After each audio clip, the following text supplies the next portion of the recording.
Chad, Heather's here, brand new to the program. Welcome. So this is a new segment we're trialing, so definitely value your feedback on this one, but we're going to try what we call Workout Wednesday, and I'll let Abby take the reins here. She's the former physiotherapist. Her form is perfect.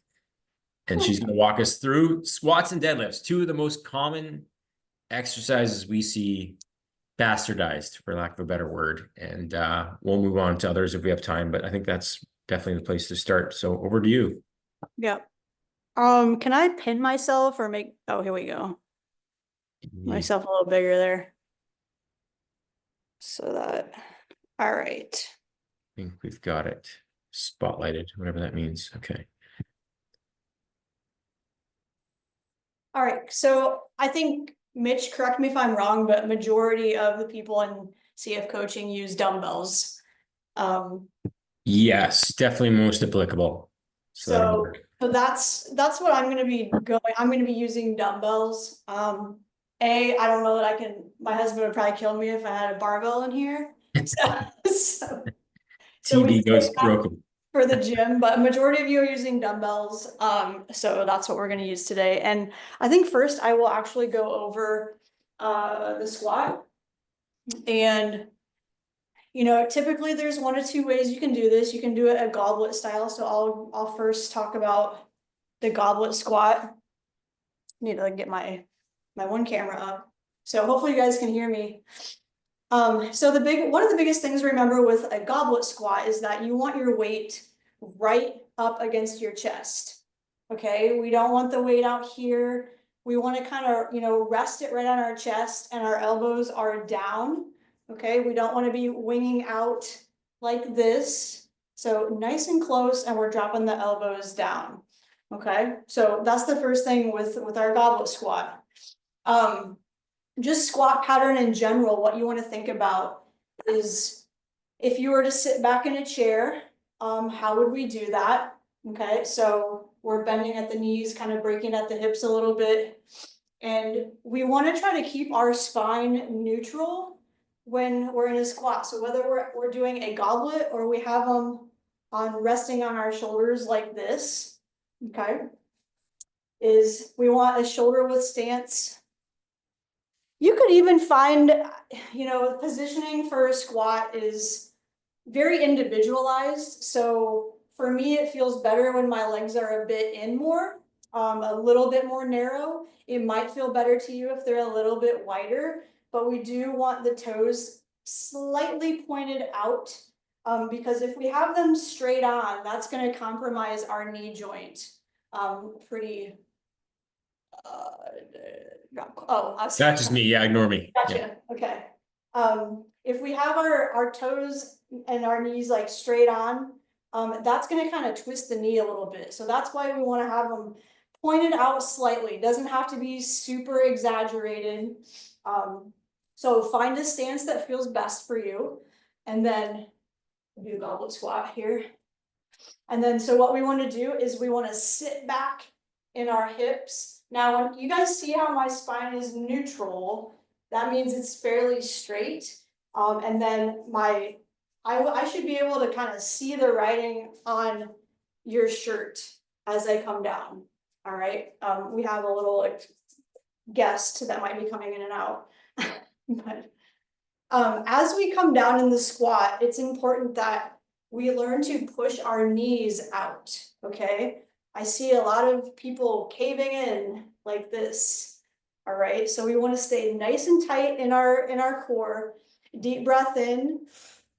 Like if somebody were to punch me in the gut, I want you to think about that as you're coming down in that squat motion. So deep breath in. As I come down, I'm sitting back, my knees, I'm pointing them, driving them out.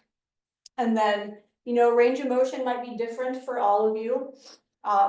Idea is to kind of try to hit parallel, but if, whatever range feels best. Now, a lot of knee issues. So one of the reasons your knees might be hurting when you're doing a squat, whether it's a goblet or you have the dumbbells on your shoulders, is that you're leaning forward, okay, on your toes. Okay, that's gonna put a lot of stress on your knee joints, and that might be why you're having so much pain. Another reason, like I mentioned, is you might be caving in and leaning forward, which is gonna wreak some havoc on those knee joints. But if you do have knee issues, I would suggest sitting to a bench or a chair, because that tends to get the brain to understand how the proper mechanics work for a squat, but also it's going to take pressure off your knees. Okay, so first I would see, am I leaning forward too far as I come down in my squat? Okay, am I just bringing my chest to the ground versus actually the motion of sitting back in the chair? So those are some of the common mistakes and things you want to think about if you're having some knee pain with squats. Now we do a lot of dumbbell squats. So either I went through the goblet, but if you want to do 2 dumbbells on your side, a lot of people make the mistake of actually holding the weights with their arm. Okay, you want to rest them on your shoulders, but also pushing those elbows up so that they're literally just resting there. You're not really having to do any work from your upper body perspective. Okay, so key points to remember: find, a width of your feet that's fairly comfortable. You want to sit back into the heels like you would be sitting in a chair. My spine is neutral. I'm sitting back and I'm driving my knees out as I come down. Anything I missed or any questions about the squat?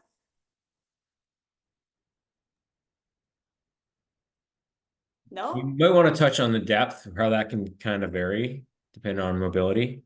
Yeah, I think Yeah. I did mention, Yeah. as far as depth goes, it is gonna make a difference on, your height, and your mobility. Like, we can, ideally we would try to get to just above parallel, I would say. Okay, so this would be like just above parallel. We don't need to, we can get close to 90, but we really don't need to go any further than that unless we're a powerlifter. If your range of motion allows you to, we can dip down a little bit further. But if your range of, I think a lot of people also shortchange themselves on their range of motion. Because if we're just doing this, we're probably not getting much out of the movement. So it actually might be best to work on sitting in a chair or on a bench to get a little bit more range of motion if you're currently not. Questions or? I have a question, Abby. Just shoulders, making like I'm having some shoulder issues. Just what do you do to make sure that your shoulders stay kind of down and back? I mean, I have to think about it to do it, but do you have something you can suggest? When you're doing like with the dumbbells on the shoulders, you mean? Or in goblet even, because you do tend to come forward with your shoulders like with when you're holding the weight here. Well, that's because you might be holding it out Okay. versus resting it on your chest and keeping those elbows down. Okay. This is where, look at this. Yeah. This is Yeah. what happens. So Okay. we're gonna relax the upper body and keep Okay. that weight or kettlebell or whatever you're using as close as we possibly can. And think of it more as we're resting on our chest and we're resting our elbows down, because my guess would be that you're a little bit like this. Okay. Maybe I'm wrong. Yeah. No, that's fine. Yeah, that's good. Yeah. So, because yeah, if you watch, if I take the weight, I put it right up into my chest. Watch what my shoulders do. Yeah. They Yeah. stay down and back, don't they? Yeah. Versus here. Okay. Abby, Thank you. Abby, you mentioned about putting the weight on your toes.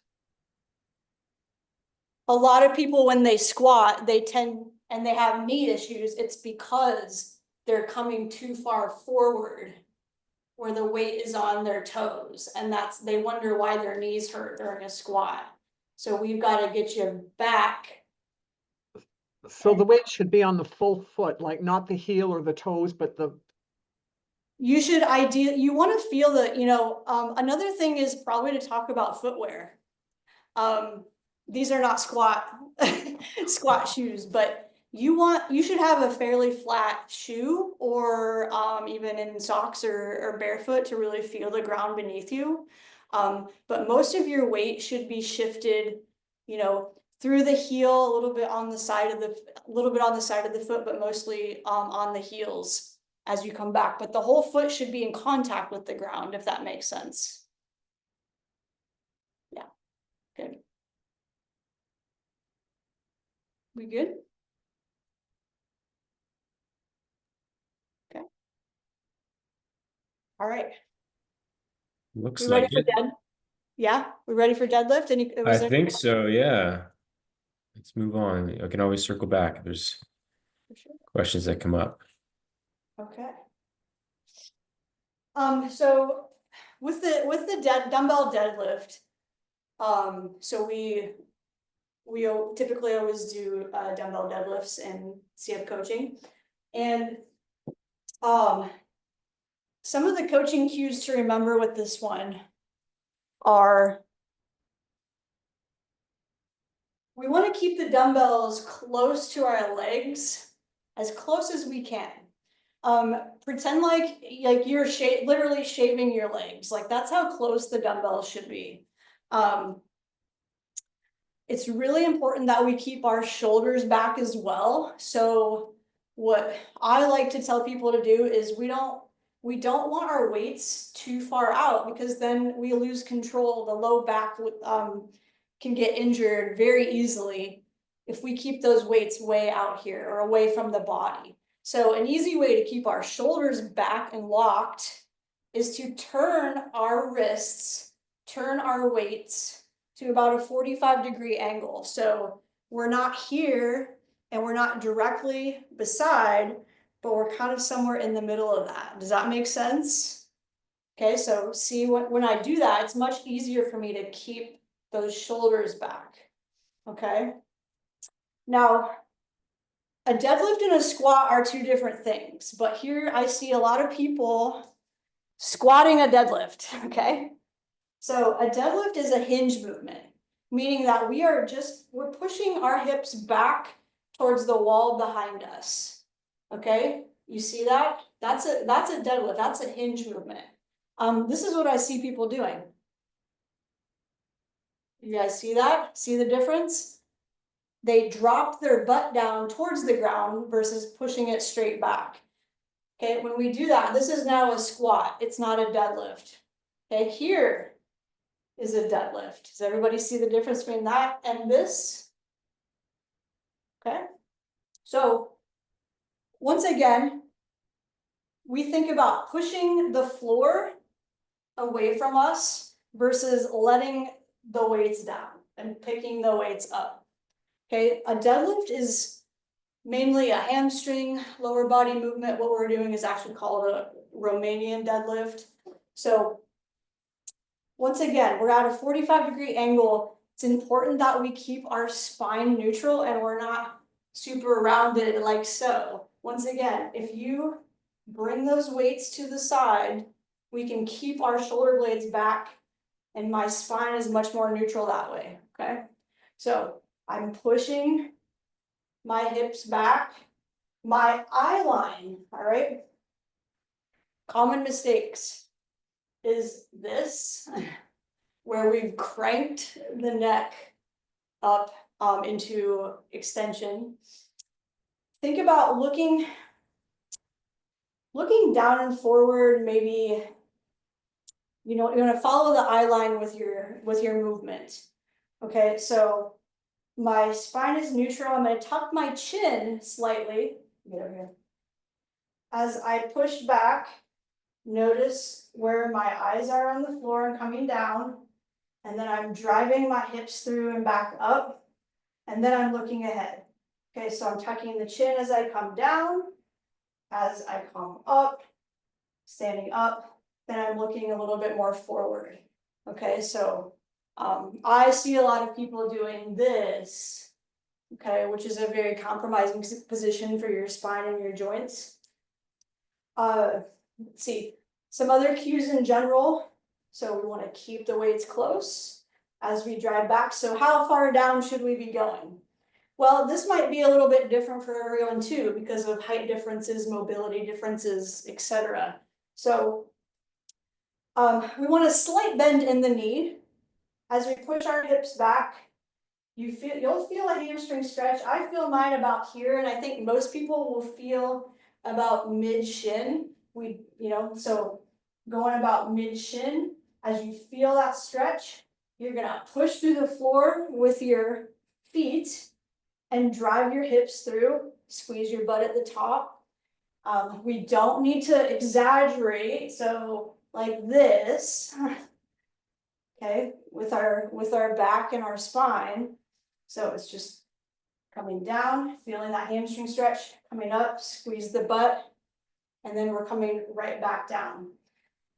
Speed matters, and I didn't talk about this on the squat, but I'm going to now. All right, tempo matters with these movements as well. So on a squat, we call this, the lowering phase should be about, 3 seconds. 1, 2, 3, and a 1 second up is a good tempo for a squat. And really the same thing for a deadlift. As we're coming down, 1, 2, 3, 1 up, 1, 2, 3. Because if we have no tension on the movement, we're not getting much out of it. So if you're just rushing through all the time, okay, A, you're gonna get hurt, and B, we're not getting enough tension on those muscles to really do much. Okay, so speed matters on both of those movements. Mitch, did I miss anything on the deadlift that you can think of? I think it was pretty well covered, honestly, about everyone's range of motion is different. So go to a point where you feel the stretch the best and not any further. I feel like a lot of people try to force it to the shoe tops, and that's when the lower back rounds and everything goes to crap. So I feel you covered it. Anyone have questions on the deadlift? It's probably the most commonly challenged exercise that I see. People, I think you nailed it starting off with the squat, because I think a lot of people turn it into a squat. Yeah. Also, keeping the back flat and the chest proud. In the deadlift versus rounding forward. So, I'll kind of try to do so you guys can see what I mean. So if we're chest proud, so I got my shoulders back, you can still see the writing on my shirt. Where a lot of people, like I said, will come forward and round the back. Okay. Once again, easy fix. Just always remember keeping the weights to the side, 45-degree angle, and pull them close to your body, and that should help fix the shoulders rounding forward or the back rounding as well. Yeah, and some upper back rounding sometimes happens depending on how your torso is. The taller you are, I find the more commonly that happens. The lower back shouldn't round at all, though, right? The neutral spine. Yeah, definitely more so the lower back. Some rounding of the upper back is just going to be a natural, thing for some people, depending, it's never black and white. No. But the principles, there's definitely common principles that we should all follow to stay safe and not get injured. Perfect. Great explanation. Anyone else have questions on those two? So we covered a squat and a hip hinge, which there's only so many variations of deadlifts you can do for your hamstrings at home with weights, dumbbells. So that's going to be programmed a lot for everybody. Stiff deadlift. And so, like, the same rule would apply to like a single leg. Right. A single leg, I like to have the weight. This is a little bit personal preference, but I'll keep the weight on the leg that's planted, and then I'll hinge back. Same thing. I'll feel that hamstring stretch, come up, bring the hips through, tighten the glutes. If you want to hang on to something for support, obviously, but I can promise you a lot of you are going way too fast. Okay, so same thing with the tempo. Okay, 1, 2, 3. Up. 1, 2, 3. Up. Okay, that tempo matters, and maybe we don't talk about that enough, Mitch. But Mhm. but the tempo and the speed that you do these movements does make a difference in your results. Yeah, tempo and intensity. I even spoke to someone that said, "Oh, I don't really feel the weight," but you've got to have some burning sensation near the end. Like those are the reps that count. Those Yes. last couple of the set where you're pretty close to the point of failure, not total failure, but it's starting to be a grind, and that 3 seconds turns into even longer. And the 1 second on the raising of the weight tends to go a little slower by default as you fatigue. Yeah, Yeah. if you're flying through your reps and the last rep is the same speed as the first one, I can promise you, you're not going heavy enough to make a difference. Yeah. And yeah, if you're not feeling anything, by the end of your, especially that second and third set, Yeah. it's time to think about some increases in weight for sure. Yeah. Oh. Nail your form, perfect that slowing down of the weight, then maximize the rep count that we have. Usually we're doing time sets with most anyway. So Right. you got to pick a weight that is challenging for that amount of time. So that at the end of the set, you have a strong desire to drop the weight. You're feeling that burn. That's generally those cues that you're pushing hard enough for sure. Yeah. That Yeah. takes some time to figure out, but Yeah, you need to lift heavy enough to make it count. And heavy doesn't mean power lifters or whatever. Just heavy is heavy heavy is different to everybody. But yeah, if we got to make it challenging in some form or fashion. 100%. Hopefully that sticks. It's had that thought before. That's how it works. That's how strength training works best. Not doing a million reps and sweating in a group class. It's about really feeling the muscle and making sure they're challenged to the point they have to remodel, rebuild. Which is And you can do that. I mean, even the way, most of our workouts are set up time-based just for ease of workout and, the clients working out at home, et cetera, it just makes it easier. So regardless, if it's reps or time, by the end of the time, it should be feeling like you can only do a couple more sets or a couple more reps with good form and should be very challenging towards the end. perfect. Okay. So we got a couple minutes. I guess we could show them a row and push and pull are the only two we haven't shown. I guess you don't have a bench, so that might be a little more limiting. But like a back row, how that should look might be helpful before we send everyone Oh off yeah, here. this is probably, I don't know, out of all the movements, I think this one is done the most inconsistently and with the need for form. So I don't have a bench here. I might need to invest in one. Well, I did have one, but Yeah. blood took it away. Um, So with row, the common, mistake definitely that I see is people coming straight up. And if you see how cranked my neck is right now, that is probably one of people aren't feeling it where they need to feel it, which is in their lats. So, ideally I would be positioned, on a bench right here or have something, for support. And then the cue that I always say is wrist to hip. Okay, meaning I'm pulling back towards my hip and then a slight, kind of coming inward a little bit towards my spine slightly. So I'll pull and squeeze. So pull and squeeze. And you see the difference between this to this. Look how much, less stress that is on my neck here and my trap. Okay, so wrist to hip. Another one I see is people like tipping the dumbbell. I know you can't see. People tipping their dumbbell up as they come down. So it's like they're holding like this. And then, usually they're just coming straight up, but let's have a, neutral spine right down to the ground. I'm sorry, a neutral dumbbell, neutral wrist, and then pulling back, wrist to hip. Okay, with support, wrist to hip. Like it can come in a little bit of a J motion, okay, but we don't need to be exaggerating tipping that dumbbell, you know, Mhm. straight up and having all that shoulder stress. Okay, wrist to hip, and then we're just coming right back down. Questions about the row? And same thing would apply on a reverse grip row. Or if we got, you know, sometimes we do this in your program. So be wrist to hip as well, here. Okay, with both my dumbbells. So pulling back, pull, squeeze. Wrist to hip.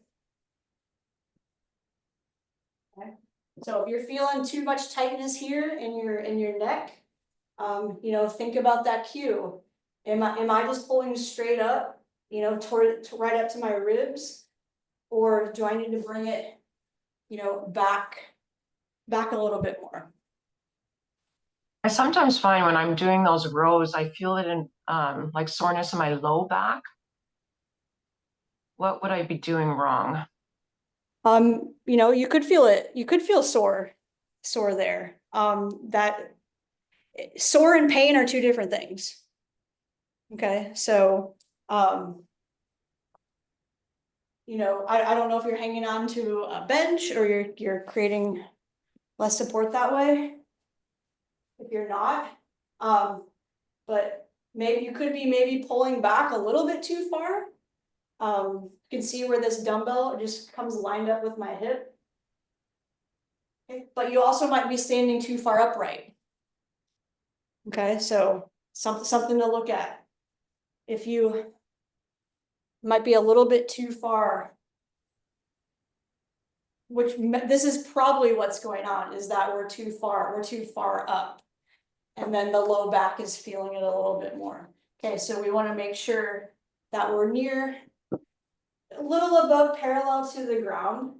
Okay, because that is a common mistake that I see is people are too far up in their stance. So not sure, but that could be why that tends to be why people have or feeling that a lot of that strain in the low back is they're standing too far upright and they don't have that support on the other side of them.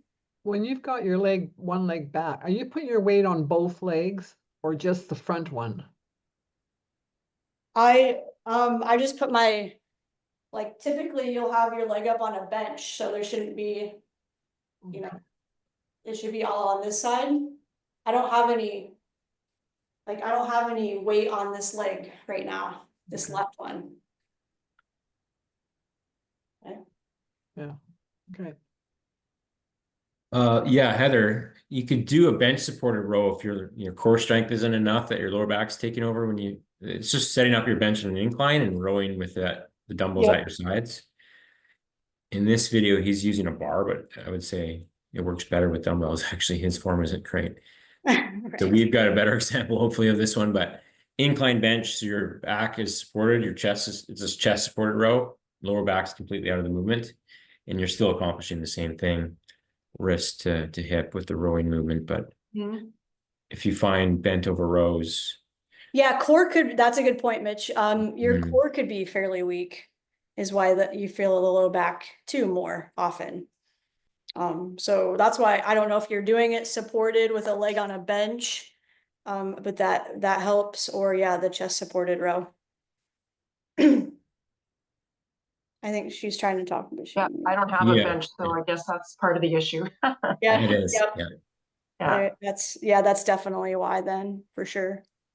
So plant your palm on something, Yep, hip height or knee height, so that you're having at least some support when you row yep. versus trying to do it just So bent even over. just like, I don't know, can you guys see me? Let me spotlight you again if I can. There. Yeah.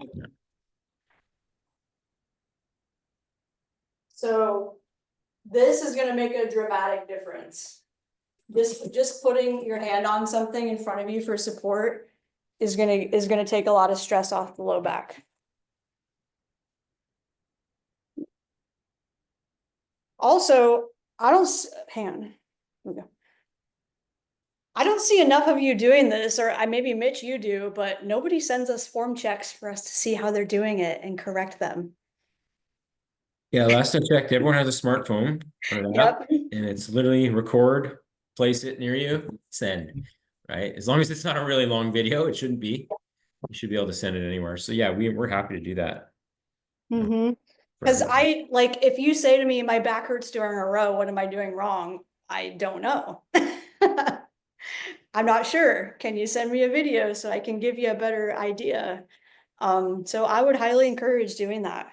If there's something, you feel like Mhm. maybe I'm not doing this correctly, or, my knees hurt when I do a lunge, like, it's usually really, honestly, most of the time an easy fix for me to look at somebody. And it's just a small tweak that can make all the difference in the world. But we don't know unless we see you. Otherwise, we're just guessing, and maybe we're Mhm. guessing right, and I can give you some, generalizations, but it would be really nice to actually see people perform the movement so that we could give you a better idea. Yeah, because a video demo from someone in the app, they're built for their anatomy and it might not be perfect for you, even though it's a Right? good way to at least get an idea. Always best to film yourself. Even if you don't share it with us, you might find the tweak you need to make Yeah, on film. I Um, still do that to yeah. this day. Mhm. Film myself and be like, oh yeah, I need to fix this or Absolutely. whatnot. So One last thing, Abby, is the overhead press, because I see a lot of times people are just flared out too far. That little tweak that I often make, if we can kind of show them that, even if it's not a chest press, but overhead press kind of works the same way. yeah. I think we can leave it on that, because that one comes up a lot, I find. Yeah, so overhead press, definitely the most common mistakes are flared elbows. And then either you're pushing Mm, forward or you're really exaggerating extension, okay? So we're gonna have a natural curve to our spines. And this is true for even for the bench press, is that you always wanna have a little bit of an arch in your back. Because that's how we're naturally, if you're, I'll talk about the bench press real quick, or the chest press. If we try to flatten our back on the bench, watch what happens. Watch what happens when I try to flatten my back. Look at how rounded my shoulders are.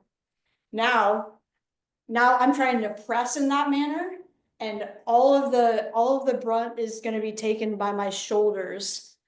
Okay, and it's a small joint that can't handle a ton of pressure. So now if I'm like this, I'm trying to keep my back flat and I'm pressing weight, recipe for disaster. So that's why we need to have a slight arch to be more stable in the movement. Same thing with a standing overhead press, is we need a slight arch, but we also want to drive our elbows in and up. 45 degrees is, and this might be depending on if you have shoulder issues. If you do have shoulder issues, then I would drive the elbows all the way in, if that feels better. That tends to take pressure off. But if not, I mean, you'll see I have my elbows in, feet shoulder width apart, and then I'm pushing up, slightly back, but I'm more or less pushing through the movement. Okay, so I'm pushing my head, through the movement as those weights come up. All right, so I see so many people pushing this way and we're losing control and then we're getting hurt. Or we're too far back and our spines can't, take that either. So you want to find a happy medium where our shoulder blades are down, we're driving those elbows in at a 45 degree, we're not flaring, because then once again, our shoulder joint has zero support that way. So drive them in and push that head through and core nice and tight, and you should feel much better with your press. perfect. I think we covered everything I wanted to today. Anyone have questions on that? The press? Anything involving your chest and shoulders in particular? So we covered squat, hip hinge, pull, row, most commonly, and then the push. Almost every exercise falls into those four categories, unless we're doing like carries or something stupid that we don't do. So that should at least give you a good foundation for what to think of when you're doing one of those four movement patterns. But we encourage you to send those videos. Yeah. If you have a specific exercise you want looked at. Anything else on your end, Abby?